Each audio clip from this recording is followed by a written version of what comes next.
do not come into my comment section and try and defend this system because it is absolutely horrible and you have to admit it, okay? I will not listen to any dissenting opinion on this one issue. All the other ones you can argue with me with. Not this one. I die on this hill.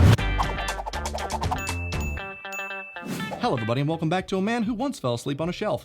That did happen. My name is Edinger and I've been living in the UK now for coming up on my 9th full year, which is kind of crazy considering that when I originally moved here, I didn't plan on staying longer than a year or two, so well, here we are. Now, for those longtime subscribers of my channel, you've witnessed me change a lot as a person. You know, it's kind of like this weird thing where you're like, oh, it's that American guy. Oh, it's that American guy that every once in a while his accent sounds a bit different. What? I know, it's freaky. Today, I wanted to talk about, after living here for so long, what are my biggest, surface level changes that have happened in my life because of it, and what are the biggest differences and things that I really, really like about moving here, and things that I still just don't really like that much. I have made loads of videos analyzing very specific aspects between the two cultures, so if you want that more specific thing, there's definitely a video for you, unless it's on a topic I haven't covered yet outside this video, which means that's actually coming soon. Also, by the way, this video is sponsored by you, rather your opinion on my frame rate. What do you think? I'm shooting 4K 50 right now.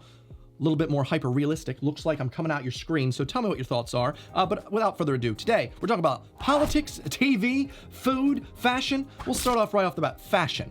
There's actually a lot more different between the two cultures than I thought there'd be. One of the first observations I made when I first moved to the UK was that I found that in terms of fashion sense, British people seem to dress a lot more smart than what I was used to for just out and about in the city. And I'm not just talking about in the banking sector. It just felt like everyone dressed just a little bit more for an occasion than if they were just out and about casual. Because usually if I was out and about in my local suburb or even going to the city, I would just be wearing something like a t-shirt, a hoodie, something like that. But I feel like the general dress sense is just a bit more elevated over here. And I also found that there was a lot more skinny jeans and button-up shirts than what I was used to. And over the years, I have slowly noticed my own sense of style changing, going a bit more towards a British style. But then recently as well, I've reclaimed a bit from my American style of overly baggy clothes. A little bit. I got more flannels. I like flannels so much. I got some American workwear stuff just because I really like that style of where I'm from, but also marry it to the more recent UK styles. Like everyone here seems to be wearing Doc Martens and they all complain about how horrible they fit and how it takes 3 months for them to even stop giving you blisters. And I'm like, why? They don't even look that good. They cause you that much pain. What is the point of Doc Martens? Please, British people, tell me, why are you wearing them? They don't look that great. They cause you pain. I buy Red Wings. Red Wings are kind of like the American variant that's more leather, less punky, and also don't cause your feet to bleed. All right, okay? I'll take the American aspects that are working for me. Also, the UK seems a lot more into fast fashion, at least from my perspective. Now, in terms of food, I do feel like the stereotypes are true. Is it a brown or beige food you're putting in the oven at 180 degrees Celsius for 20 minutes? You got yourself a British delicacy. And in terms of going out and buying food, I just find that there's still, after 8 years, there's just so few options out there compared to what I'm used to in the States. Maybe everyone in the UK is just used to only having a couple different choices. And I know I've said this before, and I was met with a lot of angry replies saying, well, that's just London. But no, you guys simply just don't understand. You go to your cereal aisle in the UK and you've got 8 cereals and you're like, oh my God, I'm paralyzed by choice. As opposed to 3 aisles, okay, for cereal. I want the 8 different types of Cap'n Crunch. I'm sorry, Weetabix is trash. Cover it in beans, you monsters. Now that being said, living in the UK for as long as I have has significantly expanded my palate, just because there's so many different foods from different cultures that are available to me that weren't available to me in the States. But, and this is a big but here, big but, British people do not know how to make Mexican food. It is a tragedy. You cannot find any good Mexican food, no matter where you go in the UK. Don't tell me, oh, I love myself a good chilango. Absolutely not. British Mexican food is trash. It's just so bad. It makes sense. Obviously, America's got great Mexican food because Mexico, he's our neighbor. He's right there. He's teaching us all the best recipes. All we got here is crusty sandwiches from Pret. That's the culture. Curries though, the curries. Dream place, really good curries, really good Mexican food. We're all moving there. Now, this next one was a much bigger deal for me when I first moved here because it was such a big shock, whereas nowadays I'm like, that's just the UK. Shops do close a lot earlier, especially on Sundays, and it's just one of those things where I'm like, it's not so bad. Maybe that's just me getting used to the life here and not being so American of I need it now. I need it right now. It's 2 a.m. for Wawa. But even though I only lived in Munich for a month and a half, and I was initially incredibly freaked out that no grocery stores are open on Sunday. You don't got any food? Should have prepared. I feel like it's just one of those things that you'll get used to and learn to appreciate later on when you get more accustomed to the culture. You treat that day as an actual day of rest, as opposed to like needing everything right now. It's just funny because it's like such a polar opposite to the US, where we got drive-through banks, drive-through pharmacies. I need to get it now. I don't want to leave my car. In the UK, people get excited about soda machines that have lots of flavors, as if that's a new thing. Weird. Now, of those years I've lived in the UK, a large majority of them have just been spent in London, which means that my understanding of the Southern accent is pretty darn good. Like, I don't really have any issues understanding what people are saying these days when they're from the South, but the further north the accent, the further out in left field I feel like my ear has to go to even try and understand what someone's saying. You ever hear a disgruntled northerner? I do, but I have no idea what they're saying because it's just, the accent is so foreign to me still to this day. Now, in terms of my accent, obviously, you guys have noticed that over the years, it's definitely changed quite a lot. Every once in a while, my voice will go in and out of a certain weird Southern accent, meaning that the British people that are watching me are like, what even is that? That's not our accent. And Americans are like, who are you? And I'm like, I don't belong in either of these places. It genuinely, I feel, is a bit of a transatlantic accent, where a lot of my normal American sounding bits have now been muted towards the UK's pronunciation, and I have to pause in between saying certain words to be like, wait a minute, which word or which pronunciation do I actually use? But there are still a lot of words from my original culture that I pronounce that way, and I get bullied for it. The other day, I was just talking about the word that you say when the sun just rises, dawn. As soon as I say dawn, everybody starts freaking out, like, oh, why are you saying it like that? I was like, that is just how I say it. Dawn, I still say things like that. So every once in a while, I'll say water like that instead of like water. That's just my accent. I'm all over the place. I'm not trying to like put on a voice or anything. This is just who I am. I do miss saying arugula and cilantro though. I'm trying to bring those back. I don't want to say rocket. I don't want to say coriander. And yes, I know it might just be a small gripe, but I really dislike the type of British people that complain about the pronunciation of Nutella, for instance, where they're like, oh, it's not called hazelnuts, is it? As if they have no understanding that the English language isn't the only language in existence. And the word was actually invented by Italians who do pronounce it Nutella, like most all Latin languages would pronounce it. Nutella. And we kind of like to preserve the original way things are pronounced, unlike how British people pronounce it fillet instead of filet, but yet go for buffet instead of buffet. There's just such a huge lack of consistency between British people in pronouncing things in the way that the original culture had it and the way that they just decide to. I'm the type of person that never wants to watch trash TV ever. It's just not my thing. You know, the type of reality TV shows where the entire plot is, he said what? Oh my God, I'm gonna cry in front of these 3 cinema cameras on 4 different takes. That type of thing has no interest to me. However, I do find that the UK versions of reality TV shows are absolutely nowhere near as over the top and ridiculous, so I can respect them a bit more, but at least I can understand what they're saying in a lot of the US ones, because that thing I had said about how the farther north you go, the less I can understand. Oh my God, some British shows, it's just, as soon as they get like a family from the north, I just can't follow it. Even if I wanted to understand what he said that made this girl cry and that I'm now watching on a TV program, I can't understand it. I can't at all. Also, the narrators in the UK programs are just a bit extra and unnecessary compared to the US. Like, someone in Come Dine With Me will be like, oh yes, I'm going to put these biscuits in the oven. And then the narrator will be like, oh yes, that's not the only thing you're going to put in the oven. What does that even mean? What? The narrators are just coming in out of nowhere like, here's a point to add some humor. No, it's not. It's not. Just, I'd prefer it without the narration, okay? Hopefully that's not a cardinal sin. Don't remove my citizenship application. Even though I live in the UK and I have for so long, I still celebrate Thanksgiving. It's just my favorite holiday. I've brought it with me from the US to the UK. It makes 100% of sense as to why it's not celebrated here. Heck, it's an American holiday. But that's just one thing that going forward, I will still bring with me. That is part of my culture. I really love that it's the least commercial holiday that I can think of. It's just about being thankful for everyone you have in your life, for everything you have. You have a nice big feast and you're just thankful. I like that aspect of it a lot. I can't really think of a British holiday that I vibe super well with after moving here that I'm like, hey mom, guess what holiday it is? Burns night.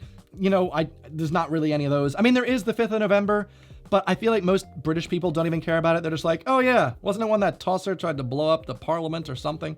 Honestly, they're all just kind of okay. The one small thing I do find mildly annoying is that Mother's Day in the UK is like a whole month before Mother's Day in the US. Obviously, different countries, different holidays. But I just wish they could have chatted, been like, hey, Mr. President, yes, when do you want to do Mother's Day? Cool, let's do it on the same day. like I said, small gripe, small gripe. Speaking of politics, I quite enjoy the sarcastic and cynical nature most Brits have towards anything establishment. Whereas in the US, everyone is basically very team-oriented and can't be a bit like, oh, my guy has to win, and if he doesn't, I'm going to cry quite a lot. Oh no, I'm gonna bootlick whatever side's boots I think look tastier. In the UK, everyone just hates everything. Boris becomes prime minister. Oh, we all know he's a lying tosser who's just going to be giving financial kickbacks to all his buddies from Eton. If Labour ever gets into power again, oh, you know they're just going to end up bankrupting the country in an attempt to actually try and fix things. I just really like that culture that seems to exist here, that no matter who's in power, they're in the US, there is a bit of that. Like, I know a lot of people on the left that hate Biden and Trump, but it's still just way more team-oriented, with people on the right, like, tattooing Donald Trump's name on their rectal cavity and thinking that's a personality trait. Now, luckily, I've only had to go to the hospital in the UK a handful of times since moving here. And in fact, I made an entire video about my recent experience. And what I said there is basically the same as I feel right now. I'm very, very grateful for the NHS existing. It is probably one of the biggest reasons why I could never fathom ever moving back to the US. Anytime I think like, oh, I really miss this aspect. Oh, maybe I could move somewhere small in the US and I can't. The fact that the healthcare system is still so incredibly broken and just non-existent in the US, and that if I ever want to have kids, I have to pay out through the ear, or if I ever get in an accident, it's not feasible. And it's sad, but that is genuinely the biggest reason why I'm just happy to live here. And if I do move somewhere else later on in my life, it's going to be a place with socialized healthcare. All right, and now the fun part of the video, lightning round. The little gripes that are really quick, no necessary niche. 1, I know that you're gonna complain about this until you're blue in the face, but guess what? I really miss having plugs in the bathroom. It is 2021, okay? The US has figured out a way to do it without electrocuting themselves. I think, I do not want to blow dry my hair in my bedroom. I want to do it in the bathroom. Fix yourselves, UK. Put some friggin' outlets in there. More recently, my mind does go to Celsius before it goes to Fahrenheit, but I do still appreciate the granularity of Fahrenheit, how it's a lot more exact, as opposed to like 20 degrees, muy bien, 18 degrees, man, they're so close. I do feel like Celsius is now at the forefront of my mind over Fahrenheit, but I will always appreciate that Fahrenheit is just a bit more exact, and I can know way more about what you're telling me when you say it's 70 degrees than if you just say it was 20 degrees. I'm like, 20? All right, it's 21. Is that something that comes with time? Will I be able to tell the big difference between 20 and 21? I hope so. If you say to me, that guy is pissed, my mind still thinks he's angry rather than drunk. I do still get quite caught off guard when I hear someone say they're going for a wee, just because you don't hear that in the US at all unless you're in kindergarten, and then you learn very quickly, it's very childish. You don't say that. You just say you're going to pee. Pee? Wee.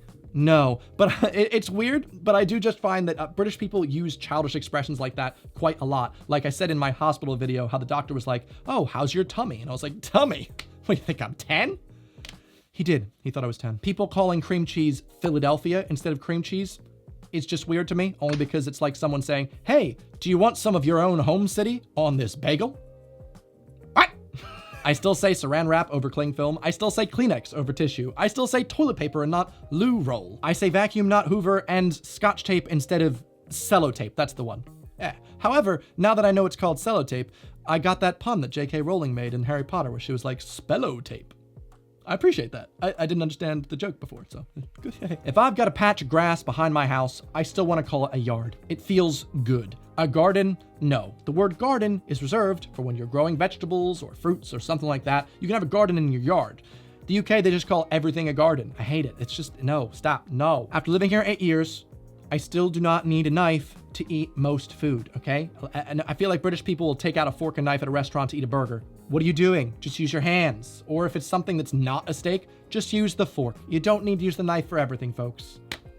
I'm dying on this hill, but without a knife. I really, really miss delis and good melty cheese like Monterey Jack. In the UK, they like cheddar, mature cheddar, mild cheddar, extra mature cheddar. They just like cheddar. You guys have an obsession.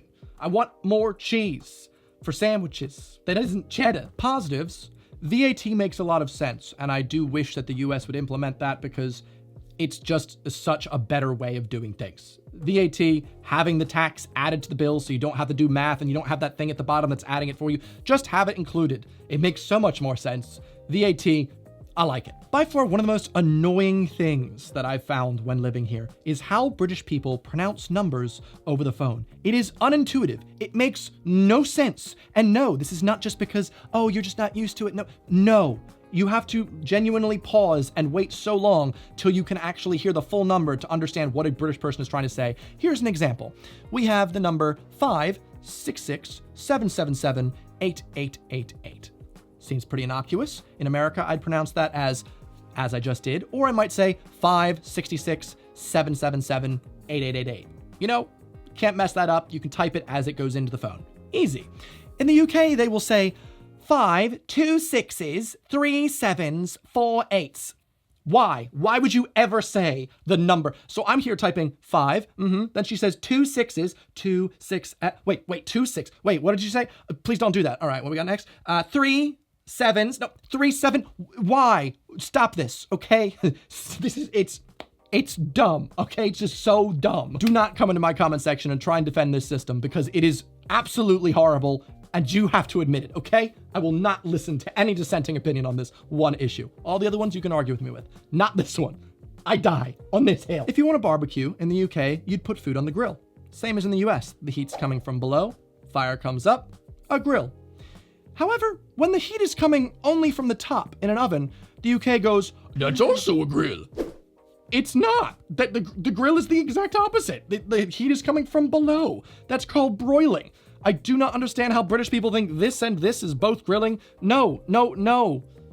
Use the other word, broiling. It makes a lot more sense. Come on. Being paid monthly instead of bi-monthly is annoying. I like having my funds available more frequently so I can choose how to budget and spend as I will. In the UK, you only get a paycheck once a month as opposed to 2 times a month. And I never got used to it. I didn't enjoy it. I just think I wish I had the choice of getting paid 2 times a month as opposed to 1. You know, give me the option. Movie theater popcorn or cinema popcorn in the UK is always stale and like it just tastes like it's been made like a couple years ago. Why is that a thing? In the US, I'm used to freshly popped that day popcorn, coat it in a big vat of butter, which yes, I understand comes off incredibly American. You don't have to agree that the butter is great, even though it is.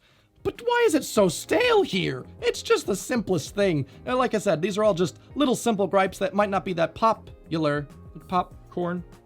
That pun didn't work. But what is popular is the idea that you subscribe to my channel. I've lived here a long time. I hope to live here maybe a bit longer. Now, in terms of my citizenship, I know I haven't updated you guys on that in a very long time, and that's because, well, there's been a couple snags due to the pandemic, things that I'm not agreeing with that they're doing in my local borough, and I'm trying to fight some certain things. I'll update you on that in the future, but if you want to know how that's coming along, I do appreciate it if you subscribe to this channel. Thank you so much for supporting me all these years. Very much appreciated. If you haven't seen it, I've got other videos. I made a video about Bitcoin last week. Not a lot of you were interested, but if you are, I appreciate it. I spent a long time on it, trying to educate you on cool stuff. Anyway, thank you very much for watching, and hopefully I'll see you around here next Sunday. Goodbye.